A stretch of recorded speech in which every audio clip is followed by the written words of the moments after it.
समय समय थोड़ा चलेगा शायद। ठीक है, चलिए मंगलाचरण से शुरू करते हैं। जी।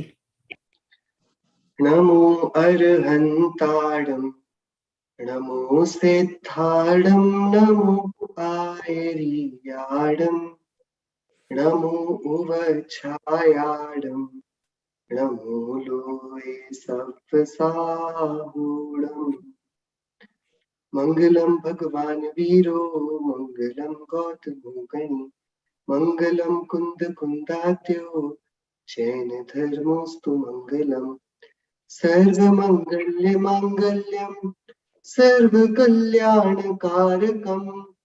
प्रधानां सर्वधर्माणां जैनं जयतु शासनम जैनं जयतु शासनम जैनं जयतु शासनम। मोक्षमार्गस्य नेतारं वेत्तारं कर्मभूभृतां ज्ञातारं विश्वतत्त्वानां वन्दे तद्गुणलब्धये वन्दे तद्गुणलब्धये वन्दे तद्गुणलब्धये। सिद्धं सिद्धस्थानं ठाणमणोवम सुहम उवगयाणं कुसमय विशासनं सासनं जिणाणं भव जिणाणम्। अनुपम सुख के स्थान को प्राप्त तथा संसार को जीतने वाले जिनेंद्र भगवान का शासन प्रसिद्ध अर्थों का स्थान है एवं मिथ्या मतों का निवारण करने वाला है। वह जिन शासन स्वतः प्रमाण सिद्ध है। The Jain Mathematics of Being, Decoding Self। हम सभी एकत्रित हुए हैं केवल ज्ञानी सर्वज्ञ परमात्मा के द्वारा बताए गए जगत के स्वरूप, जगत के विज्ञान और उस जगत के स्वरूप को जानकर स्व पर कल्याण कैसे किया जाता है, उसका पवित्र मार्ग, उसको हम समझने के लिए यहाँ पर एकत्रित हुए हैं। हम सभी जो विषय पढ़ने वाले हैं वो गणित का है और इसका आधार, इसके बीच, इसका मूल तो श्री षटखंडागम जी ग्रंथ में ही है। फिर उस पर उत्तरोत्तर टीकाएं हुई श्री धवला जी, जय धवला, महाधवला जी। फिर उस पर नेमिचंद सिद्धांत आचार्य देव ने गोमटसार, कर्मकांड, जीवकांड इत्यादि ग्रंथों की रचना करी। यति विश्वाचार्य ने भी तिलोई पंडिती ग्रंथ में गणित का बहुत विस्तार से वर्णन किया। मूल आगम परंपरा में आचार्यों की सुव्यवस्थित अनुशासित श्रृंखला के द्वारा यह गणित का ज्ञान हम तक पहुंच पाया है। लेकिन हम उन विशाल बड़े बड़े ग्रंथों की तह पर तो नहीं जा पाएंगे अभी। पंडित श्री जयचंद जी छाबड़ा जी ने श्री कार्तिकेय अनुप्रेक्षा ग्रंथ की टीका करी। उस पर लोक अनुप्रेक्षा, जिस लोक भावना के अंतर्गत उन्होंने प्रारंभ में ही एक जैन दर्शन गणित का संक्षिप्त में ब्यौरा दिया है। बहुत संक्षेपीकरण उन्होंने वहां किया। हम सभी उसके आधार से थोड़ी सी चर्चा, क्या है केवल ज्ञान, क्या है उसकी विराटता, विशदता, और कितना झूठा है हमारा ये अहंकार कि हम कुछ जानते हैं, और कितना विशाल है हमारा स्वभाव जो केवल ज्ञानमय है, जो अनंत ज्ञानमय है। इस सब का थोड़ा सा विचार करेंगे और इस सब पर अपने श्रद्धान को दृढ़ करने का प्रयास करेंगे। बात गणित की है तो गणित की जो सामान्य बेसिक्स कहे जाते हैं, फंडामेंटल्स कहे जाते हैं, वो 8 हैं। परिकर्माष्टक इन्हें जैन शास्त्रों में बोला जाता है। जब भी मैथमेटिक्स को, जैन मैथमेटिक्स को पढ़ना होता है, ये 8 बातें सबसे पहले, यदि हम पंडित टोडरमल जी की टीका देखेंगे गोमटसार ग्रंथ की, श्री सम्यक ज्ञान चंद्रिका नाम की, उसमें भी सबसे पहले जो समझाया जाएगा वो परिकर्माष्टक बताए जाएंगे। तो ये 8 बेसिक मैथमेटिकल प्रिंसिपल्स हैं। संकलन यानी कि एडिशन, जैसे कि हम 8 और 7 को ऐड करेंगे तो 15 आएगा, इसे हम मूल आगम की भाषा में संकलन बोलेंगे। व्यवकलन यानी सब्ट्रैक्शन, हम जैसे 8 में से 3 को घटाएं तो 5 आएगा, 5, तो ये सब्ट्रैक्शन, घटाना, व्यवकलन कहलाएगा। मल्टीप्लिकेशन यानी गुणाकार, तो 2 चीजों को आपस में गुणा करने से, मल्टीप्लाई करने से 8 और 7 को मल्टीप्लाई करेंगे तो 56 रिजल्ट हमको मिलेगा। भागाकार इज डिवीजन, तो हम 8 में यदि 2 का डिवाइड करेंगे, 2 से डिवाइड 8 को करेंगे तो 8/2 विल कम टू 4। ऐसा ये 4, इसे हम डिवीजन कहते हैं। वर्ग यानी कि स्क्वायर करना, किसी वस्तु को, किसी एक अंक को उससे ही मल्टीप्लाई कर देना। तो 8 रेज़ टू द पावर 2 या फिर 8 into 8, तो वो 64 जो रिजल्टेंट होगा वो वर्ग कहलाएगा, स्क्वायर कहलाएगा।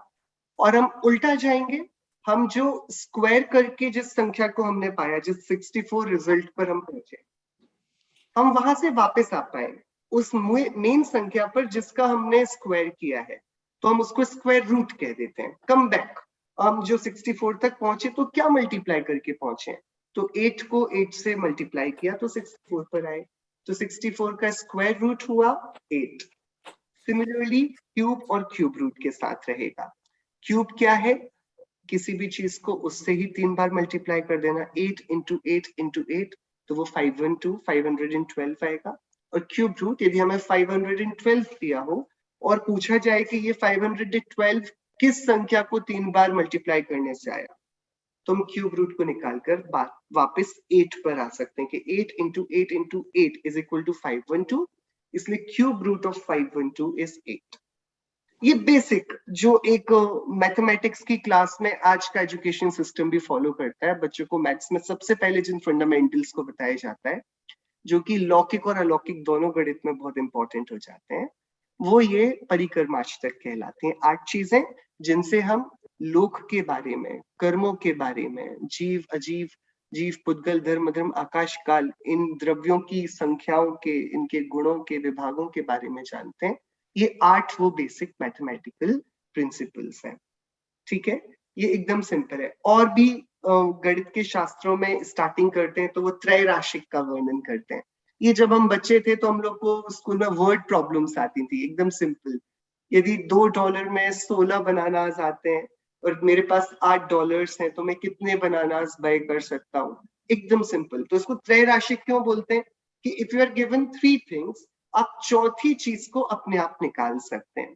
आपके पास यदि 3 जानकारियां हैं तो चौथी बात को हम निकाल सकते हैं। तो एक प्रमाण राशि होती है जो कि हमको दी रहती है कि भैया $2 में 16 बनानास आ जाते हैं, तो $2, ये मनी जो हमारे पास है, ये प्रमाण राशि थी। और इससे क्या आ जाता है कि हमें कुछ फल मिलता है, तो फल राशि क्या मिल जाता है, 16 वो चीजें मिल जाती हैं, 16। और डिजायर क्या है कि अब यार हमारे पास $8 है, तो अब हम कितने बनानास ले सकते हैं, तो हम फिर उससे निकालकर अपने एंड रिजल्ट तक पहुंच सकते हैं। तो इसका सिंपल फॉर्मूला होता है फल राशि मल्टीप्लाइड बाय इच्छा राशि डिवाइडेड बाय प्रमाण राशि। ये पढ़ने में इतना ऐसा लग रहा है, लेकिन हम सब स्कूल्स में इन सारी बातों को पढ़ चुके हैं और हम अपनी डेली लाइफ में इसको बहुत यूज करते हैं। त्रैराशिक को हर एक चीज में यूज होता है। तो डेरिवेशन के लिए of the unknown, going from known to the unknown, जो हमें पता है हम उससे जो नहीं पता है वहां तक जाने का जब प्रयास करते हैं, तो मैथमेटिक्स में त्रैराशिक का प्रिंसिपल होता है। आप 3 बातें जानते हैं तो कोई बात नहीं, आप चौथी बात को समझ जाएंगे। ठीक है, यस जी जी, बताइए, कोई क्वेश्चन है? फोन म्यूट रखना, सब अपना फोन म्यूट रखना प्लीज। Sorry sorry. ओके, सो ये बेसिक हो गया। एक और बेसिक है जैनिज्म में, जब हम देखते हैं, हम क्योंकि जो क्या पढ़ने वाले हैं, हम लोक अलोक को पढ़ेंगे, हम 6 द्रव्यों के बारे में, उनकी संख्याओं के बारे में जानेंगे, हम जीव ने कितने कर्मों की कितनी स्थिति बांधी है, जीव किस किस क्षेत्र में गमन करेगा, उसको शरीर मिलेगा, वो शरीर कितना बड़ा होगा, हम ये सारी बातें ही तो समझेंगे। या फिर अच्छा, ये जो स्वर्ग का ये विमान है, इसमें कितना क्षेत्र, इसका क्या विस्तार है, इत्यादि प्रकार से। तो एक और जो बेसिक प्रिंसिपल होता है वो होता है क्षेत्रफल का। तो हम उसमें एरिया निकालते हैं। तो एरिया का हमें फॉर्मूला पता है, 2 डायमेंशनल में हो तो हम लेंथ इंटू ब्रेड्थ कर देते हैं, लंबाई गुणे चौड़ाई। और यदि हमारे पास 3D शेप आ जाए तो हम उसमें हाइट भी मल्टीप्लाई कर देते हैं, डेप्थ या हाइट जो भी आ जाएगी, तो हम उससे एरिया निकालेंगे। ये सब फंडामेंटल्स कहलाते हैं। हम यहाँ पर जो सीखने के लिए बैठे हैं वो है कि हम संख्याओं की बहुत सारी बातें करते हैं। हम बोलते हैं कि काल अनंत निगोद मझार, दीत्यो एक इंद्रिय तन धार। बोलते हैं कि नहीं बोलते हैं? हमें संसार में कितना समय बीता, इस संसार में रहते हुए कि अनंत काल से हम हैं। अच्छा, ये संसार कब से? कि ये अनादि काल से संसार अभी तक चला आ रहा है।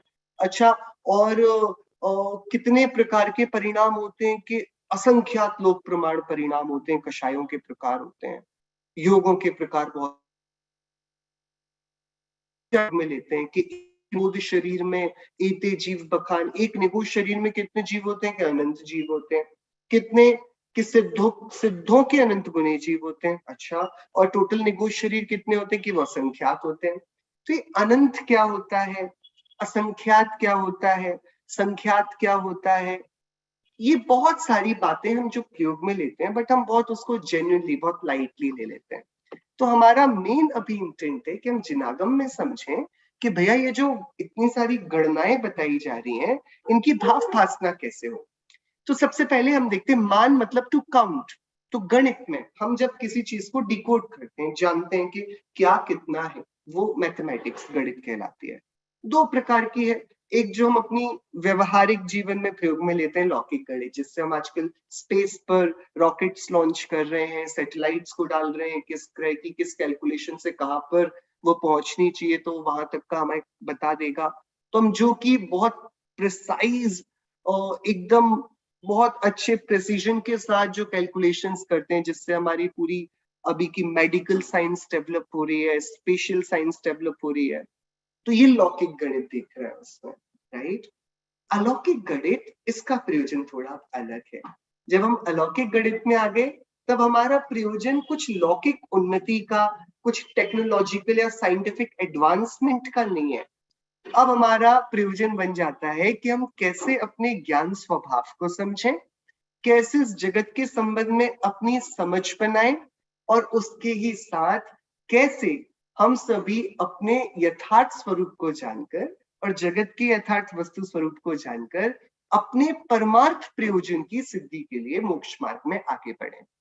ये अलौकिक का प्रयोजन है। तो जो अलौकिक गणित में गणनाएं होंगी, वो भी प्रयोजन परक होंगी। तो धर्म जैनिज्म में 4 प्रकार से हम अलौकिक गणनाओं को माप को करते हैं। हम द्रव्य से नापते हैं वस्तुओं को, हम उनका क्षेत्र देखते हैं, हम उनका काल देखते हैं कि सादी के अनादि अनंत, अनादि शांत, इस प्रकार से। और भाव, द्रव्य मतलब टू काउंट, कितनी चीजें हैं, जीव अनंत, पुद्गल अनंत, अनंत, धर्म धर्म आकाश, एक एक काल लोक प्रमाण संख्या, ये तो द्रव्य हो गए। क्षेत्र में किसका कितना क्षेत्र है, जीव लोक प्रमाण संख्याक प्रदेश वाला है, पुद्गल एक प्रदेशी भी है, दो प्रदेशी भी है, बहु प्रदेशी भी है, संख्यात असंख्यात अनंत प्रदेशी हो जाता है। धर्म धर्म आकाश, तो धर्म और अधर्म का भी लिमिटेड क्षेत्र है, जितना जीव का है लोक प्रमाण संख्याक प्रदेशी। लेकिन आकाश तो अनंत है, लोकाकाश पे भी आप मिला लेंगे। और कालाणु एक प्रकार, एक प्रदेशी है, इसलिए उसको अस्तिकाय नहीं कहते हैं। तो क्षेत्र के हिसाब से हमने उसको गणना करी। काल के हिसाब से हम टाइम देखते हैं कि संसार अवस्था का काल क्या है, तो भव्य जीव के अनादि शांत है। अनादि से हम राग द्वेष में परिणति वाले हैं, लेकिन निश्चित ही एक ऐसा दिन आएगा कि हम इस परिणति को छोड़कर सिद्धत्व को प्राप्त होंगे। तो काल के हिसाब से भी हम देखते हैं। और ये वाले कर्म की कितनी स्थिति है, ये कब उदय में आएगा, इसका आबाधा काल क्या है, ये सारी बातें काल में काउंट की जाती है। और भाव क्या है, भाव जिसको हम अविभागी प्रतिच्छेद से काउंट करते हैं, इंटेंसिटी से, कि अभी कितनी गर्मी पड़ रही है, कितने टेम्परेचर गर्मी पड़ रही है, ये पानी कितना ठंडा है, कितना गर्म है, ये दूध में कितनी चिकनाई है, कितनी थिकनेस है, या कितना ये कम एकदम पतला है। तो ये वाली मिठाई आज जो बनी, इसमें मीठी ज्यादा है कि कम है। ये जो हम इंटेंसिटी नापते हैं, उसको बहुत गुस्सा आया कि मॉडरेट गुस्सा आया कि बड़ा माइल्ड सा आया, ये जो हम परिणामों को नाप रहे हैं, भाव से हम नापते हैं। ठीक है। तो जो द्रव्य की हम गणना करेंगे, काउंटिंग करेंगे, वही क्षेत्र काल और भाव में हम अप्लाई करने की कोशिश करेंगे। तो हम क्या करेंगे, हम पहले द्रव्यों से समझ लें कि काउंटिंग क्या है, फिर उसी काउंटिंग को कैसे हम क्षेत्र में कन्वर्ट करते हैं, कैसे काल में हम उसका यूज कर लेते हैं, कैसे हम भावों में उसका यूज कर लेते हैं, वो वाली बात फिर आगे आएगी। तो बेसिकली जो जैन दर्शन हम गणित स्टार्ट कर रहे हैं, वो द्रव्य के दो भेद हैं काउंटिंग के, संख्यामान और उपमामान, और इन्हीं दो को बोरो करके फिर हम क्षेत्र काल भाव सब कुछ कर लेंगे। तो हम इन द्रव्य के जो गणित मान है, संख्या मान और उपमा मान, इन पर डिस्कशन शुरू करने वाले हैं। ठीक है, संख्या मान किसे कहते हैं? जो हम न्यूमेरिक सिस्टम्स हम समझते आए हैं, संख्याओं को हम जानते आए हैं, 1 2 बहुत सारे, ये संख्या मान है।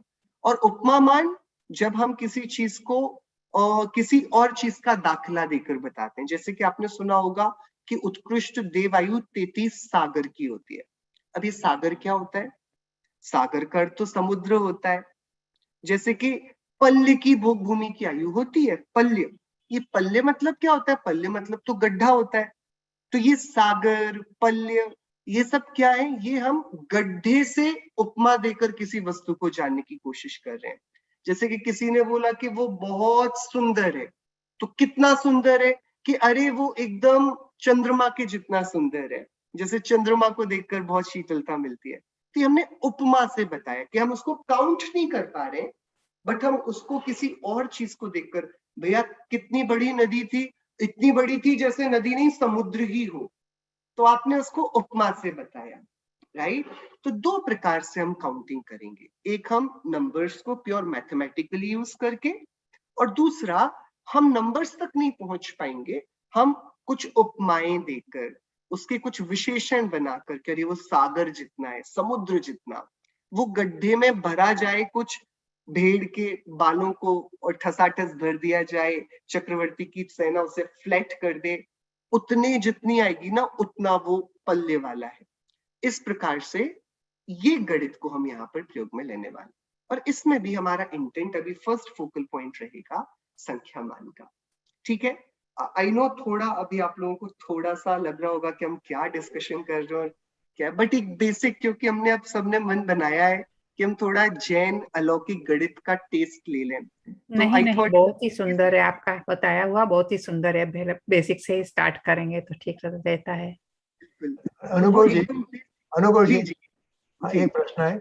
ये जो उपमा मान जो होता है, उपमा मान जब ये फलियोपम वगैरह उसमें आता है, हाँ, तो माने उसकी एक्यूरेसी क्या होती है? माने वो अप्रोक्सीमेट होता है, माने कि जस्ट क्या होता है? नहीं, ये अप्रोक्सीमेट नहीं होता है, ये हम उपमा देकर, देखिए एक तो तरीके से कि हम आपको बताएं, अभी हम आगे देखेंगे कि हमारी क्या शक्ति है कि हम संख्याओं को पढ़ पाए, हम कहाँ तक जा पाते हैं, बिलियन, ट्रिलियन, जिलियन, हम कहाँ तक जाएंगे बोलने के लिए। हम संख्याओं में ज्यादा देर तक नहीं खेल पाएंगे। तो फिर किसी को एकदम शांति में बता देने का कि वो कितना बड़ा है, बच्चे को बोला कि अच्छा वो इतना बड़ा दिखता है, कितना बड़ा दिखता है, अरे बहुत बड़ा दिखता है, कितना, अरे वो हाथी देखा था ना जू में, उतना बड़ा दिखता है। तो अब बच्चा समझ गया डायनासोर जितना बड़ा दिखता है, तो अब वो बच्चा समझ जाएगा। तो उपमा देकर तुरंत, यानी कि जैसे उदाहरण से तुरंत कोई सिद्धांत समझ में आता है, ऐसे उपमा देकर किसी वस्तु की विशालता, विराटता पता पड़ जाती है। बट वो भी हवा में नहीं है, उस उपमा का भी कैलकुलेटेड साइंस है। तो जिसको हम पल्ले बोलेंगे उसको कैसे डिराइव करना है वो भी हमें केवल ज्ञानी भगवान बताएंगे, और जो सागर है उसको कैसे डिराइव करेंगे उसका भी पूरा हमको गणित बताया जाएगा। बट एक बार में जब वो गणित पता पड़ गया तो बोल दिया सागर, तो हमें सीधे पता पड़ जाएगा सागर मतलब वो, इस हिसाब से। तो एक्यूरेसी इन द सेंस कि उसका डिफाइंड एक प्रोसीजर है उसको डिराइव करने का, और उसको उपमा से लिया इसलिए बिकॉज इट्स इजी टू, उसको डाइजेस्ट करने में बहुत इजी हो जाता है कि अच्छा वो इतना बड़ा है, इस हिसाब से वो उपमा मान है। उपमा मान का डिस्कशन हम आगे कर पाएंगे, अभी हमारा जो फोकल पॉइंट है, अभी जो हम समझना चाह रहे हैं वो संख्या मान है। ठीक है, तो संख्या मान से हम लोग स्टार्ट कर रहे हैं यहाँ पर। उसके पहले 3 बातें हम हमेशा से सुनते आए हैं, उन 3 बातों पर थोड़ा सा हम डिस्कशन कर लेंगे। एक संख्यात, एक असंख्यात और एक अनंत। संख्यात मीन्स काउंटेबल, हम जनरली बोलते हैं, असंख्यात मतलब अनकाउंटेबल, और अनंत मतलब इनफाइनाइट, अनंत है, उसका कोई अंत नहीं दिख रहा है, राइट? तो ये संख्यात, असंख्यात, अनंत, इस जगत में द्रव्य कितने हैं कि वो तो अनंत है, हर एक वस्तु का एक डेफिनेट साइंस है, राइट? बट ये संख्यात समझ में आया, अनंत समझ में आया, ये असंख्यात का क्या अर्थ है? एक तो जो काउंटेबल होगा वो संख्यात हो जाएगा, एक जो हम नई संख्या में ले पा रहे वो अनंत ही तो हो गया ना, हम नहीं उसको गिन पा रहे हैं तो वो बड़ा हो गया। ये असंख्यात और अनंत के बीच का क्या लफड़ा है? तो ज्ञान के 5 प्रकार होते हैं। तो हम ये नहीं माने कि संख्यात को काउंट किया जा सकता है, असंख्यात को काउंट नहीं किया जा सकता, और अनंत का अंत नहीं होता। ये वाली बात बहुत एकदम मोटी मोटी हो जाएगी, हम इतने जल्दी उसके कंक्लूजन पे नहीं जा पाएंगे। ये संख्यात, असंख्यात और अनंत, ये जो 3 भेद रहेंगे, ये ज्ञान की सीमा के हिसाब से है। जिस तक जो मति और श्रुत ज्ञान का विषय बन पाए, जिसको हमारा और आपका मति श्रुत ज्ञान जान ले, तो उसकी जो हाईएस्ट लिमिट है, तो मति और श्रुत ज्ञान के हाथ जहां तक पहुंचते हैं, हम उसे संख्यात कहते हैं। क्या? जो मति श्रुत ज्ञान समझ पाए, उसकी सीमा तक हो पाए, उसे बोला जाएगा संख्यात। ठीक है?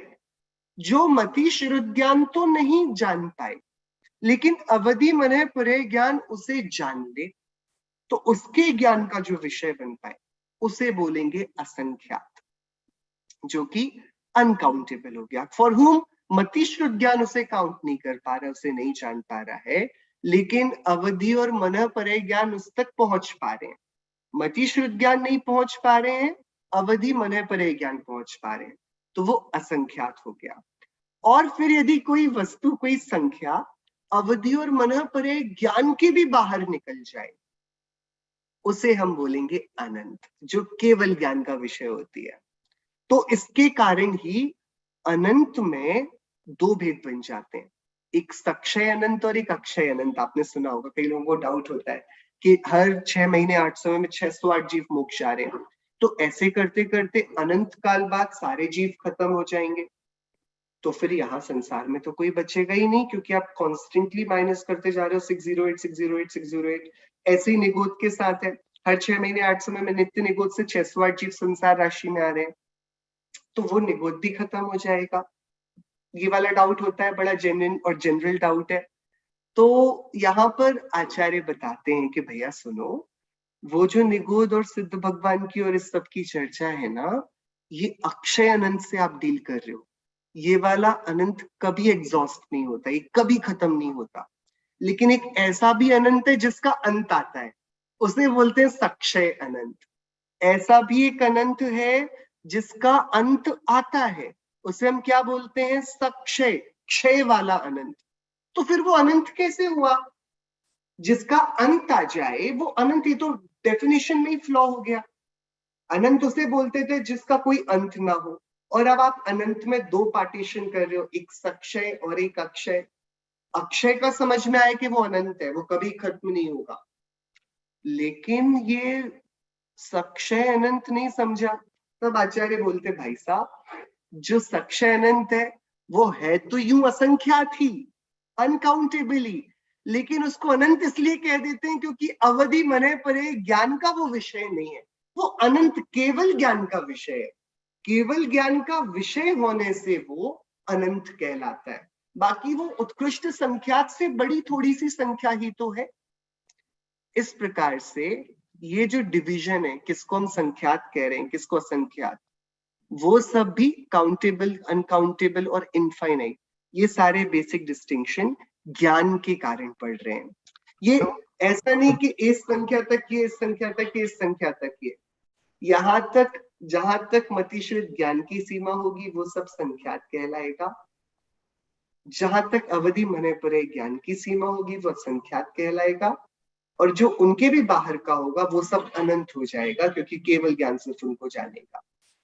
और जो केवल ज्ञान जानेगा वो तो तीनों को ही जान पाएगा, संख्यात भी, असंख्यात भी, अनंत भी। जो अवधि मनः परे ज्ञान है वो असंख्यात और संख्यात दोनों को जानेगा, और जो मतिश्रुत ज्ञान है वो सिर्फ संख्यात को जानेगा। तो इन सब के ग्रुप्स उस हिसाब से हैं, छोटा छोटा इनका सर्कल। संख्यात सबसे कम जानता है, असंख्यात यानी अवधि मनः परे ज्ञान उससे ज्यादा जानते हैं, और केवल ज्ञान सब कुछ जानते हैं, संख्यात भी, असंख्यात भी, अनंत भी। इस हिसाब से ये यहाँ पंडित जी यहाँ वो ये सक्षय का एग्जांपल देना कुछ। मैं वही पूछने वाली थी। बहुत सुंदर क्वेश्चन है, और सक्षय का एग्जांपल मैं आपको दूं तो आपको थोड़ा अजीब लगेगा। अनादि शांत नहीं बोल सकते उसमें? अनादि शांत मतलब क्या? ऐसा समझा नहीं मैं। नहीं नहीं, हम जब कहते हैं ना, जब सम्यक दर्शन का वो भव्य जीव का केवल ज्ञान होता, फिर अनादि शांत कहते हैं, तो उसका अंत तो आता ही है ना, अनादि शांत बोले हाँ तो। हाँ, तो बीत गया वो अनंत काल हो गया, हाँ। और लेकिन अब वो हाँ। खत्म हुआ तो हो जाएगा। ठीक है, वो संसार पर्याय की आप बात कर रहे हो। हाँ। मैं एक दूसरा एग्जाम्पल आपको देता हूँ, और वो बड़ा अजीब है। जो अभव्य जीवों की संख्या है, अभव्य जीवों की संख्या होती है सक्षय अनंत। हाँ सिद्ध जी। जीवों की संख्या है अक्षय अनंत। निगोदिया जीवों की संख्या है अक्षय अनंत, लेकिन अभव्य जीवों की संख्या है सक्षय अनंत। हम उसे देखेंगे थोड़ी देर में। ठीक है, तो बिल्कुल सक्षय अनंत मतलब जिस अंत को हम नहीं देख पा रहे हैं, लेकिन केवल ज्ञानी उसे देख पा रहे कि ये तो खत्म हो गया। ठीक है, तो अनंत का अर्थ यही नहीं हो जाना चाहिए कि जो कभी खत्म नहीं होता। अनंत का अर्थ ये है कि वो अवधि और मने परे ज्ञान की भी सीमा के बाहर है। फिर वो खत्म होता हो नहीं होता हो, वो केवल ज्ञानी देखते हैं। ये बेसिक अंडरस्टैंडिंग हमको बनानी होगी। हम अनंत को ब्लैंकेटली ये नहीं बोल सकते कि अरे जिसका कभी अंत नहीं होता। होता है, ऐसा भी अनंत होता है जो अनंत कह दिया जाता है लेकिन जिसका अंत होगा। लेकिन वो किस कारण अनंत कहा जा रहा है? क्योंकि आप चार ज्ञान तो कोई जान ही नहीं रहा है, बस अकेला केवल ज्ञान उसे जान पा रहा है। तो उसको जानने के लिए सामर्थ्य तो अनंत की चाहिए ना, तो वो अनंत है। तो अनुभव जी, सवाल होता है, आपने बताया कि अभव्य सक्षय अनंत है, तो इसका मतलब ये होगा कि अभव्य कम हो जाएंगे? कम नहीं, वो तो कांस्टेंट रहेंगे ना। हाँ, तो वो तो कांस्टेंट है, तो कांस्टेंट के हिसाब से ओके। उनकी जो पॉपुलेशन है वो सक्षम, मतलब उसको काउंट करने जाएंगे हम तो केवल ज्ञानी भगवान बता सकते हैं कि इतना इतना अमाउंट है। लेकिन आप यदि उनसे बोलोगे निगोदिया जीव कितने केवल ज्ञानी तो भगवान से, तो बोलेंगे भैया वो अक्षय अनंत है, वो अनंत है, उनको अनंत रूप देखते हैं। काउंटेबल अनंत। और सिद्ध भगवान जो हो चुके हैं वो भी अक्षय अनंत है, जो हो चुके हैं। जब भी हम सिद्ध भगवान को लेते हैं वो तीनों काल के लेते हैं। हाँ, तो त्रिकाल सिद्ध अक्षय अनंत है। ओके, बिल्कुल, क्योंकि ऑटोमेटिकली हो जाएगा ना, अभव्यों से अनंत गुणे सिद्ध होते हैं, तो वो अनंत का मल्टीप्लिकेशन हो गया तो वो अक्षय बन जाता है इस हिसाब से। ठीक है, अभी ये वाली मैथमेटिक्स आएगी, इसमें हमें मजा आएगा थोड़ा देखने में, यही हम समझने के लिए आज जुड़ रहे हैं। हाँ बताइए, दूसरा क्वेश्चन। नहीं आपने पूरा अनुभव जी, तो अभव्य का तो सक्षय अनंत बता दिया, तब भव्य का अभी क्या सक्षय अनंत होगा? हम देखेंगे, भव्य का भी देखेंगे हम आगे। देख, पहले हम समझ, अभी हम अनंत तक क्यों जाए, अभी हम पहले संख्या को ही जाने। हम समझ रहे हैं संख्या तो बड़ा इंफीरियर है, अरे क्या मतीश विज्ञान जान रहा है, क्या जानता होगा वो। लेकिन अभी संख्यात में पसीने छूटने वाले हैं। संख्यात क्या होता है पहले हम वो देखें। अनुभव जी, आपको ऐसा लगता है कि हम प्रश्न बाद में रखें तो ठीक रहेगा? कभी आपको तक अभी साथ में लेना है? बहुत इंपॉर्टेंट हो तो हम पूछ सकते हैं, बाकी कोई मेरी डिस्कशन चल रहा है तो ठीक है, ले सकते हैं, बिल्कुल ठीक है। तो चलिए, अब हम 21 जो संख्या मान के भेद थे उनको हमने सबसे पहले 3 बातों की अंडरस्टैंडिंग बनाई, ज्ञान में डिवीजन किया। संख्यात यानी मतीश्वर ज्ञान का विषय, असंख्यात यानी अवधि मने परे ज्ञान जिस तक पहुंच पाए, और अनंत यानी केवल ज्ञान। तो अब इन तीनों को ही 21 में हम स्प्रेड कर देंगे, ये 21 हो जाएंगे संख्या मान के भेद। ठीक है, इसमें से संख्यात सबसे कम होते हैं 3। संख्यात यानी काउंटेबल, जघन्य, मध्यम और उत्कृष्ट। तो एक सबसे छोटा जो काउंटेबल होगा वो, एक सबसे बड़ा जो काउंटेबल होगा जो मतीश्वर ज्ञान की लास्ट लिमिट होगी, एक्सट्रीम, और बाकी उन जघन्य और उत्कृष्ट के बीच में जितने भी बीच के बचे जितने भी, वो सब मध्यम कहलाएंगे। ठीक है, ऐसी असंख्यात और ऐसी अनंत होगा, बट इनके बेसिक 3 भेद और बन जाएंगे। तो असंख्यात 9 प्रकार का होगा और अनंत भी 9 प्रकार का होगा।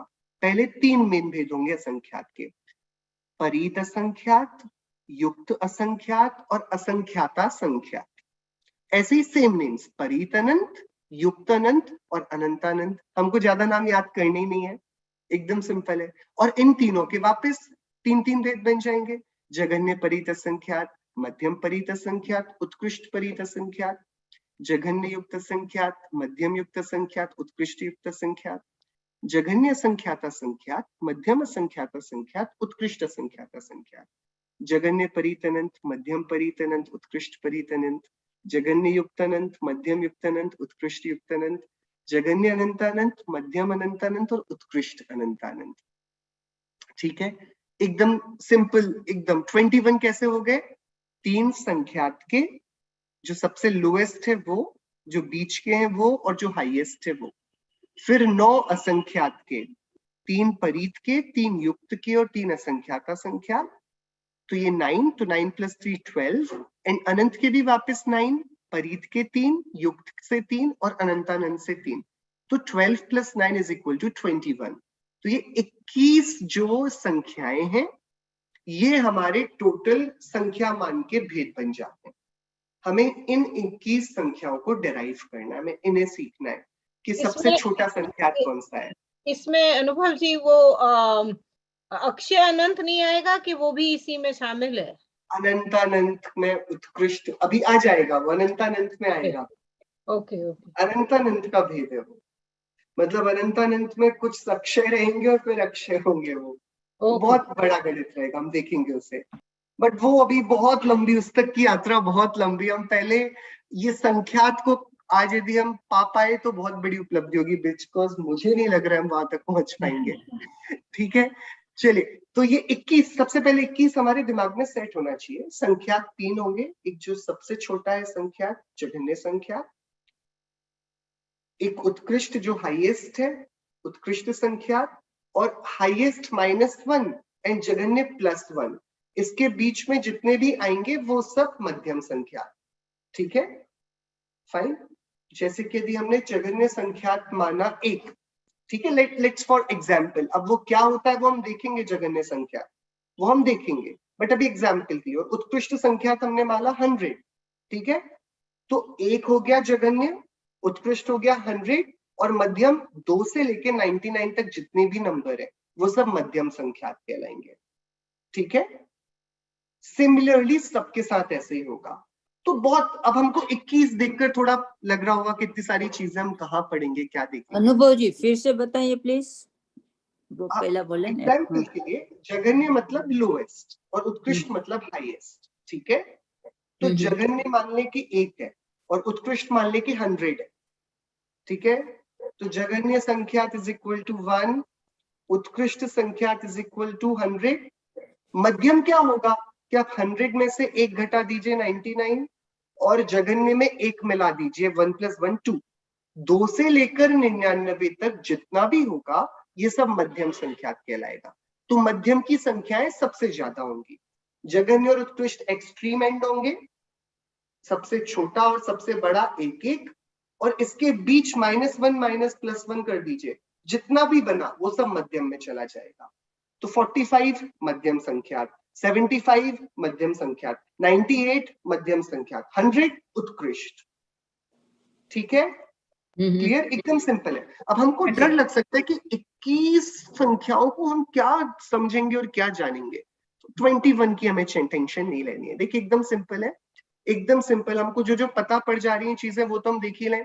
हमें पता है उत्कृष्ट कैसे निकाल सकते हैं। यदि मुझे लेट से उत्कृष्ट निकालना है, उत्कृष्ट संख्यात, हाईएस्ट संख्यात, तो मैं कैसे निकालूंगा कि बिल्कुल सिंपल है।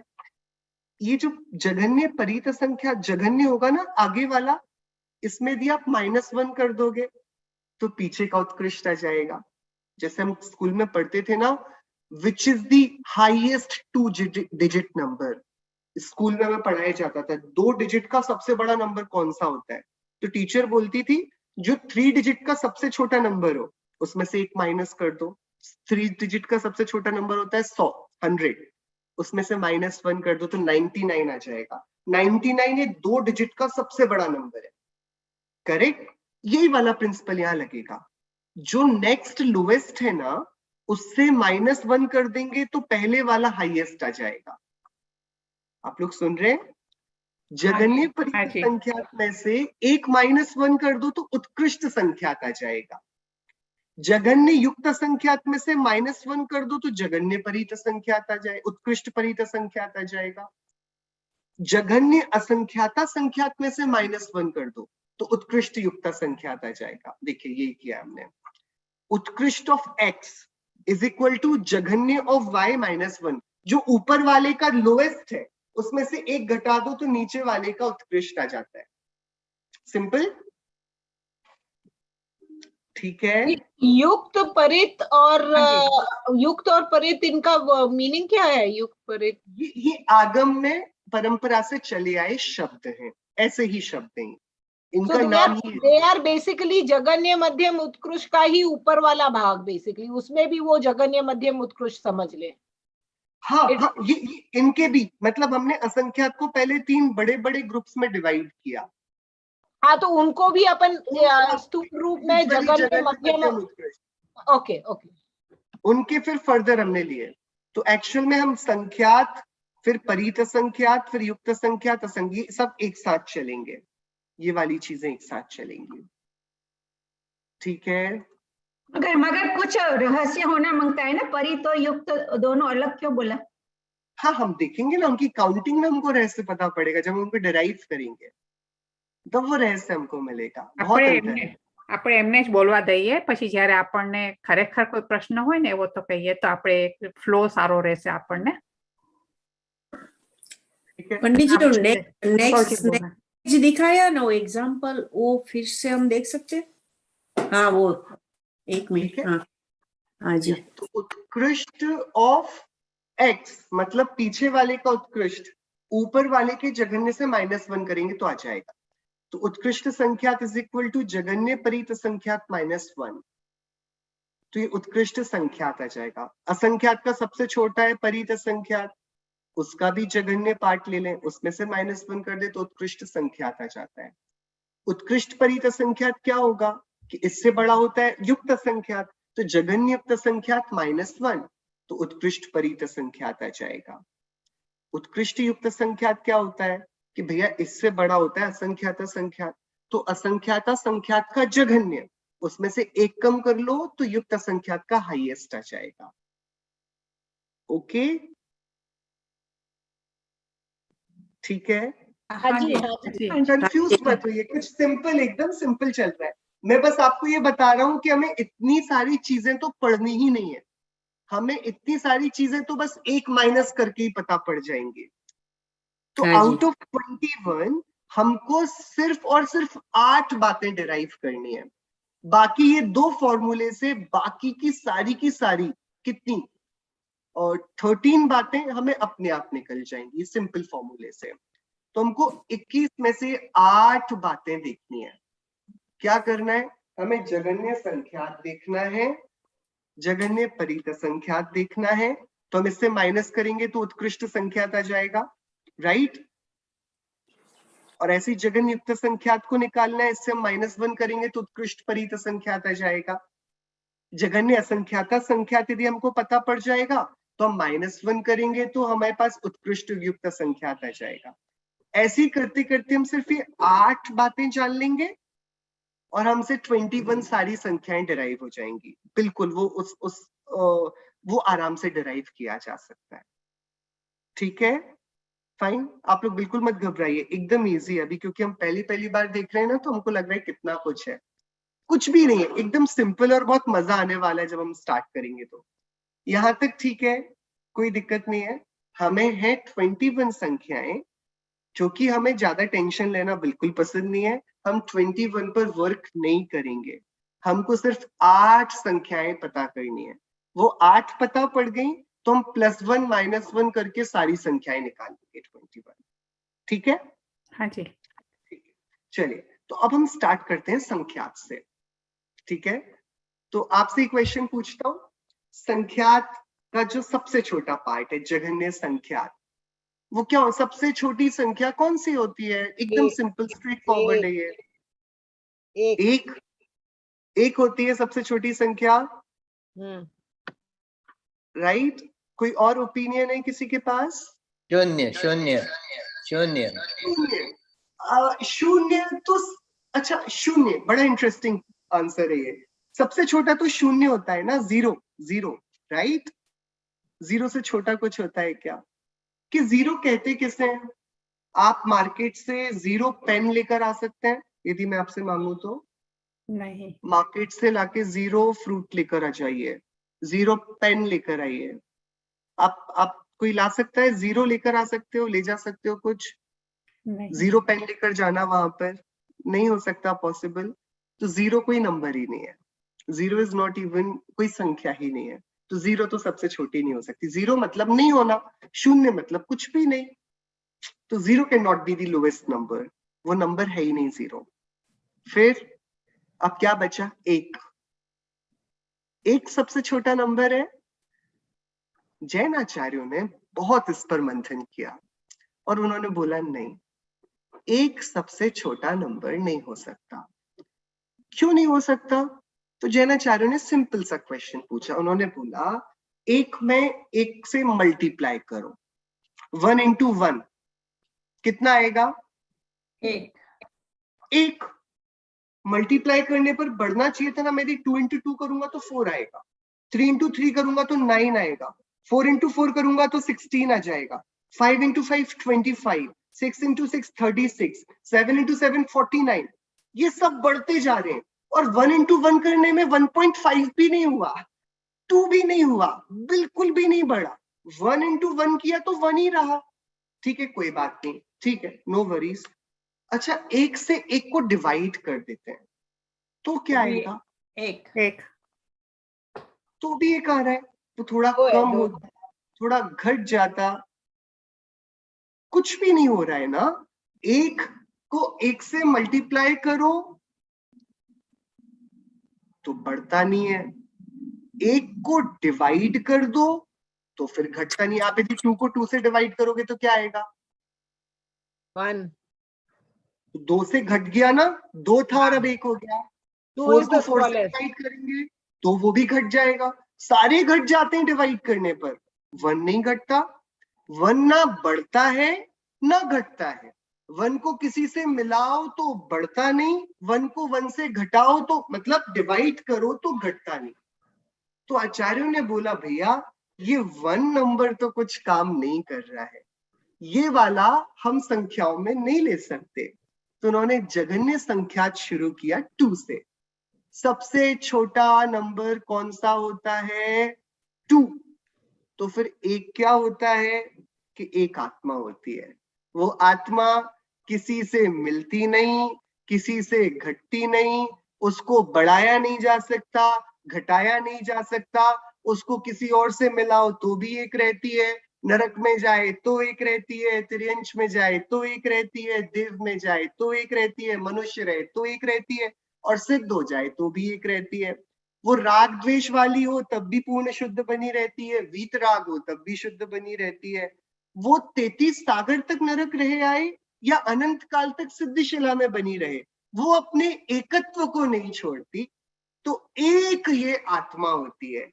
आचार्यों ने 1 को बहुत आदर से आत्मा को डेडिकेट कर दिया। उन्होंने बोला हम 1 को यूज ही नहीं करेंगे, it has been reserved for the soul.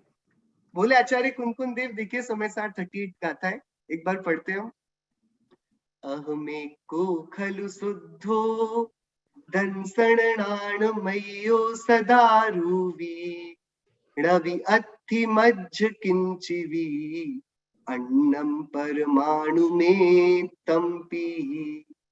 मैं एक शुद्ध सदा अरूपी ज्ञान दृग हूँ यथार्थ से, कुछ अन्य वो मेरा तनिक परमाणु मात्र नहीं। अरे क्या बोल रहे हैं आचार्य कुनकुन देव?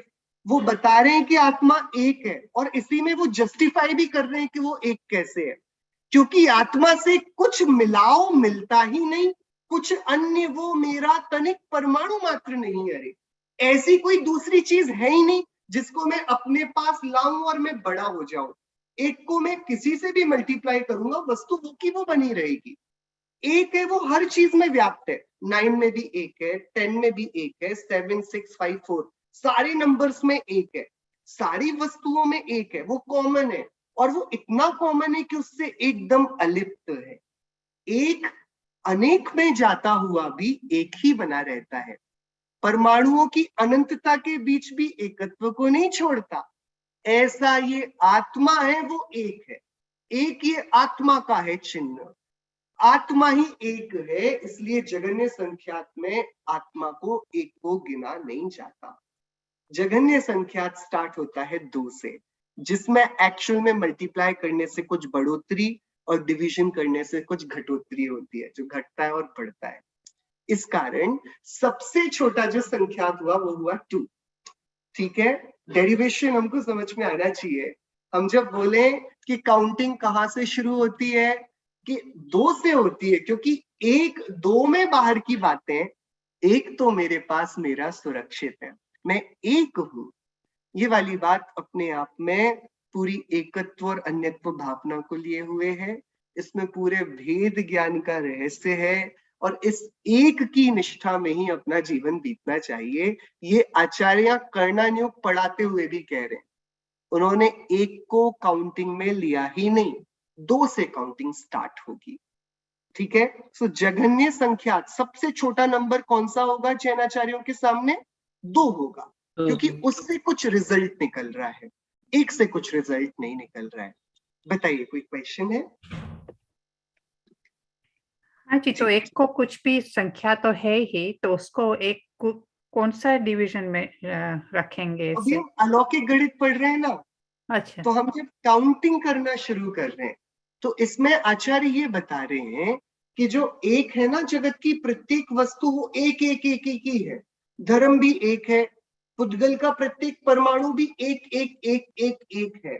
उस एक के साथ किसी दूसरे की मिलावट नहीं है, तो एक को अकेला ही रहने दो। हम जो काउंटिंग शुरू करेंगे 2 की, वो 2 से ही स्टार्ट होगी, द्वैत से संख्याएं स्टार्ट होंगी, एक इज रिजर्व्ड। पर अनुभव जी, यहाँ पे आपने एक को 1 से मल्टीप्लाई किया तो 1 रहा, 1 को 8 से मल्टीप्लाई करोगे तो 8 हो जाएंगे ना? हाँ ना, तो लेकिन यहाँ उस संख्या का संख्या से मल्टीप्लाई का रूल है। उस संख्या से उसको मल्टीप्लाई करो, वो ग्रो नहीं कर रही हो, तो हम उसको काउंट नहीं कर रहे हैं संख्या में। ओके। संख्या वो होनी चाहिए जो अपने आप को बढ़ाए, मल्टीप्लिकेशन पर या डिवीजन पर घटाए। एक को बढ़ा रहा है ना, घटा रहा है। इसलिए एक को आप 1 का स्क्वायर करके -1 करो तो कितना आएगा? 1 का स्क्वायर करो 1 स्क्वायर -1 कितना आएगा? 0 आ जाएगा। और यदि 2 का स्क्वायर करके -2 करोगे तो क्या आएगा? 2 आएगा। 3 का स्क्वायर करके -3 करोगे तो 6 आएगा। ये सारी संख्याएं 0 नहीं हो रही है, एक 0 हो जाती है। इस कारण भी रूल पर वो टेस्ट नहीं कर पाती है। ये सारे रूल्स उसके हैं। तो जघन्य संख्या जब हम पढ़ेंगे तो सबसे छोटा कौन सा होगा? 2 नंबर होगा, 1 नहीं होगा। ये सबसे पहले स्टार्ट होगा, ये पहला पार्ट है। ठीक है पंडित जी, यहाँ प्रश्न है पंडित जी, ये हमने मल्टीप्लिकेशन डिवीजन लिया, अगर 1 + 1 करेंगे तो 2 हो जाएंगे।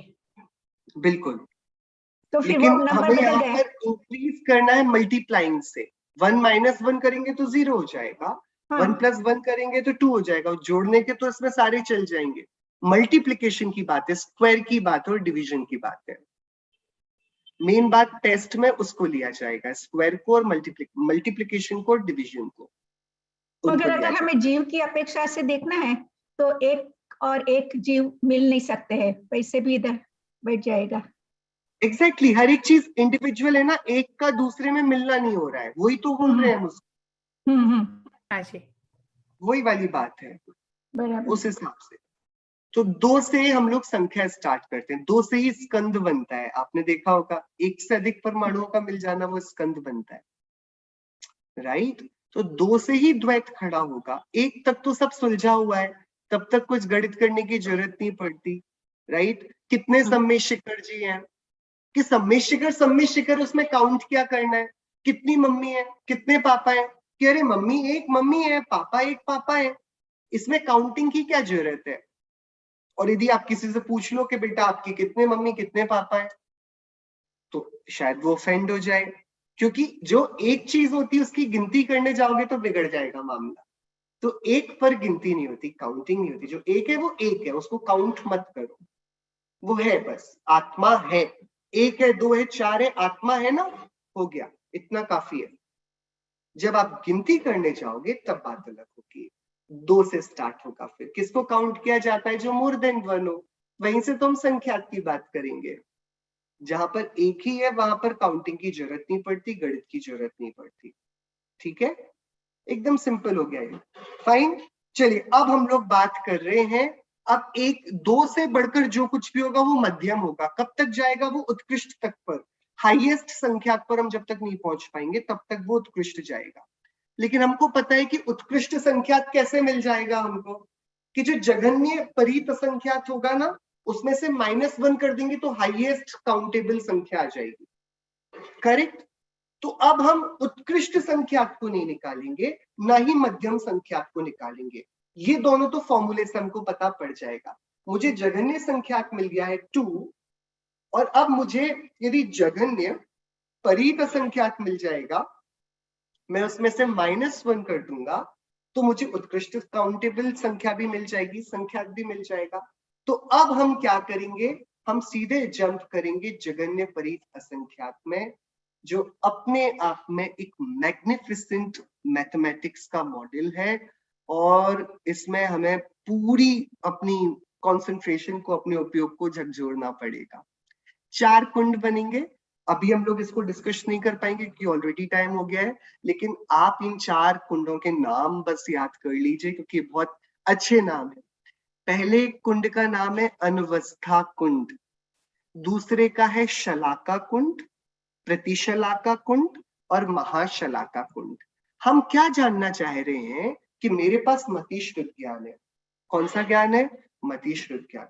उस मतिश्रुत ज्ञान की हाईएस्ट कितनी शक्ति है कि आचार्य यहां हमें बताएंगे कि जघन्य परीत संख्याक में से एक संख्या घटा दो, वो जो नंबर आएगा ना, उतना जानने की, समझने की मेरे में ताकत है इस मतिश्रुत ज्ञान के चलते। ठीक है, तो अब हम अपनी अंडरस्टैंडिंग बना रहे हैं कि मैं कितने नंबर्स तक जान सकता हूं। तो बड़ा इंटरेस्टिंग हो जाएगा। With the given set of knowledge जो हमारे पास है, जितना है, उसकी हाईएस्ट शक्ति कितनी है, कितना हम जान सकते हैं मतिश्रुत ज्ञान से, वो हम डिराइव करेंगे। कैसे? कि जघन्य परीत संख्यात आ जाएगा, यहां से असंख्यात स्टार्ट हो जाएगा। ये असंख्यात का फर्स्ट पॉइंट है, मतलब इससे जस्ट पहले कौन सा पॉइंट खत्म हुआ है? संख्यात का। तो हम इसमें से -1 कर देंगे तो हम उत्कृष्ट संख्यात पर पहुंच जाएंगे। दैट विल बी हमारी कैपेबिलिटी कि हम कितना जान सकते हैं। ठीक है, हम इसके लिए क्या कर रहे हैं? अब हमको जानना है कि कितने नंबर्स होते हैं, कितने नंबर्स होते हैं। तो सिंपली मैं आपको बस बता दूं, एक हम 4 सेम डायमेंशन के गड्ढे खोदने वाले हैं। जम्बू द्वीप का व्यास होता है 1,00,000 योजन। 1,00,000 योजन का गड्ढा, वो कितना गहरा? 1000 योजन गहरा होना चाहिए। मतलब आपको पता है कितना लंबा गड्ढा? देखिए 2 माइल्स होते हैं, उसका एक कोर्स होता है, या फिर 3 किलोमीटर्स का एक कोर्स होता है। ऐसे 4 कोर्स मिलकर एक व्यवहार योजन बनता है, और यदि आप इसमें 500 मल्टीप्लाई कर दो तो एक प्रमाण योजन बनेगा।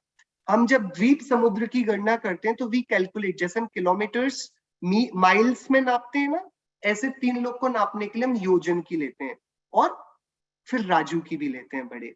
ठीक है, तो मतलब क्या हुआ कि यदि मैं योजन देख रहा हूं तो एक योजन इज इक्वल टू 2000 कोस, दैट इज 4000 माइल्स। एक योजन में कितने माइल्स होते हैं? 4000, यानी कि 6000 किलोमीटर्स। तो 1,00,000 योजन में कितने माइल्स होंगे? कि आपको 40 करोड़ माइल्स का एक बड़ा गड्ढा खोदना है, और उसकी लंबाई कितनी होगी? वो कितना लंबा होगा? तो हम इसको सिंपली मल्टीप्लाई कर लें, 1000 इंटू 2000 इंटू 2, तो 4000 यानी कि 4 मिलियन माइल्स गहरा और 40 करोड़ माइल्स चौड़ा। इतना बड़ा गड्ढा हम करेंगे 4, अनवस्था कुंड, शलाका कुंड, प्रतिशलाका कुंड और महाशलाका कुंड। इसमें क्या करना है ये हम मे बी नेक्स्ट संडे को थोड़ा डिस्कस करके, हम नेक्स्ट संडे को ट्राई करेंगे कि हम असंख्यात से अनंत तक पूरा पहुंच जाएं। बेसिकली आज जो हमने बस देखा है वो बस इंट्रोडक्शन लिया है। ये मैथमेटिक्स जो जैन आचार्यों ने दी है, ये कितना बड़ा एक नमूना है, कितना बड़ा एक एग्जाम्पल है केवल ज्ञान की डेप्थ का, और उससे भी बड़ा इस वस्तु व्यवस्था की विराटता का, विशालता का। और हम सभी कितना कुछ थोड़ा जानकर एकदम संतुष्ट हो गए कि हम कुछ जानने लगे।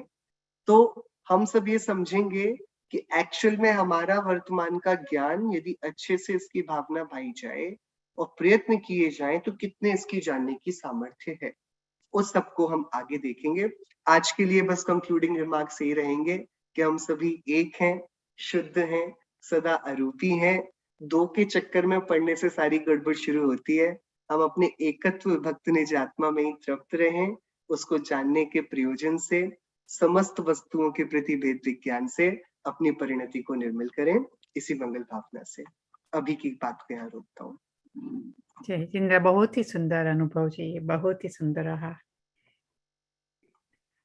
सॉरी हम लोग आगे नहीं बढ़ पाए। इन दी नेक्स्ट क्लास हम लोग जल्दी अब से, क्योंकि मेन टॉपिक स्टार्ट होगा जो 4 कुंड का विधान है, फिर हम समझेंगे प्रति समय कर्मों का आश्रव कितना हो रहा है, तो वो समय कितना बड़ा है, फिर कितने निगोदिया जीव हैं, हमारे अभव्य और भव्य होने की प्रोबेबिलिटीज क्या है, और केवल ज्ञान कितना बड़ा है।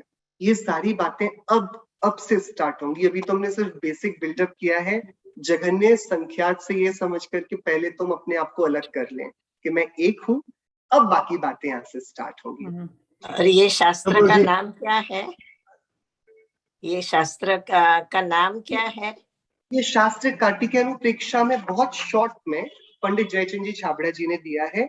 उसकी जो लोक भावना है उसकी स्टार्टिंग में, तो इन अराउंड 4-5 पेजेस पूरा ये जो हम प्रकरण पढ़ने वाले हैं उसमें दे रखा है। Okay very good. अनुभव, ये सब स्लाइड्स, ये जब सब स्लाइड्स हैं हमें मिलेंगी तो हम हमारे वेबसाइट पर रखेंगे तो सब लोग देख सकेंगे एडवांस में। बिल्कुल। ये जैसी मेरी थोड़ा सा इसमें पीछे के अनंत का प्रकरण रह गया, वो कंप्लीट करके मैं शेयर कर देता हूँ। हाँ जी, बहुत बढ़िया। थैंक यू, वेरी नाइस, बहुत अच्छा।